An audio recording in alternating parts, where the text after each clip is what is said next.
C'est la nuit. Une petite fille marche sur le sentier. Elle est perdue et fatiguée. Elle suit ce chemin car c'est le seul qu'elle a trouvé. Enfin, elle arrive au bout. Au bout du chemin, il y a un bâtiment, sombre et effrayant. Bien qu'effrayée, la fillette frappe à la porte. Des personnes vêtues de bleu ou de blanc lui ouvrent.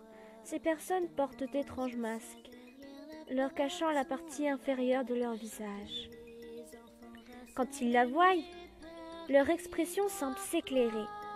Ils prennent la parole. « Viens, petite, suis-nous, nous allons t'amener dans un endroit très plaisant. » Les personnes bizarres prennent la petite fille par la main. Ils la menèrent au fond d'un couloir. Au fond de ce couloir, faiblement éclairé, il y avait une porte. Les personnes en blanc ouvrirent la porte. Et là, surprise, il y avait des dizaines d'enfants dans la salle. Les enfants accoururent vers la petite fille. « Nous sommes tellement heureux de te voir. Viens, viens jouer avec nous. » Les adultes refermèrent la porte. « Ne t'en fais pas, petite, on revient bientôt. » Une fois les adultes partis, les enfants commencèrent à entourer la petite fille. « On va jouer à un jeu. » Un sourire se dessina sur les visages bandés des enfants. La petite fille pensa. « Tiens, je n'avais pas remarqué ces bandages précédemment. » Elle prit la parole. « Que vous est-il, Harry ?» Une voix la coupa.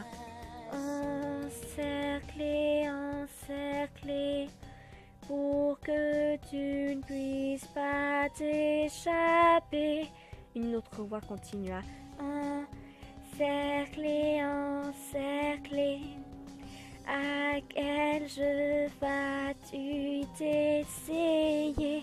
La petite fille était effrayée. On peut arrêter votre jeu, il me fait peur. » Mais les enfants continuèrent de plus belle.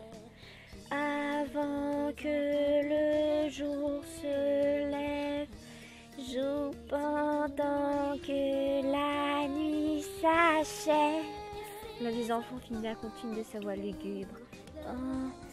Encerclé, encerclé, derrière toi qui est donc caché.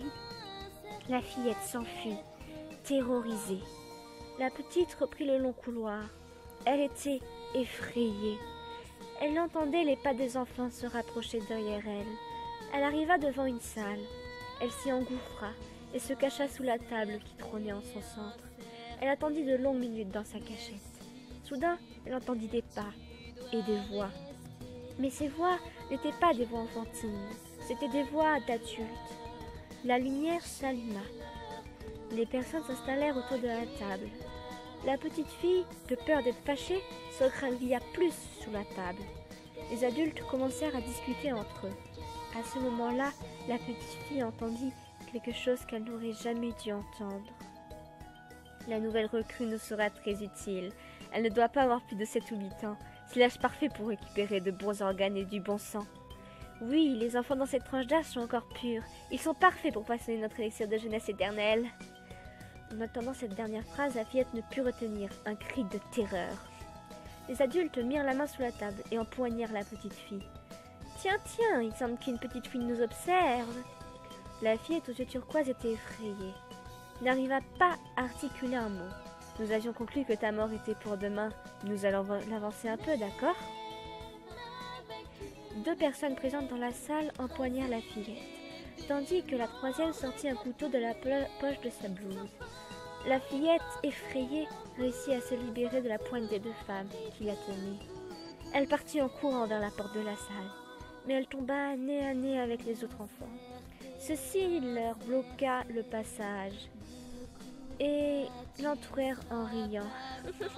Ils recommencèrent à chanter d'une voix lugubre. Encerclé, encerclé, ne pars pas, tu seras pas manqué. Encerclé, encerclé, même si tu perds, tu dois rester. L'homme au couteau s'approcha. Les enfants écartèrent le cercle et le laissèrent passer. Et ils reprirent leur chanson effrayante. Avant que ne sonne l'heure, celui-ci empoigna le couteau.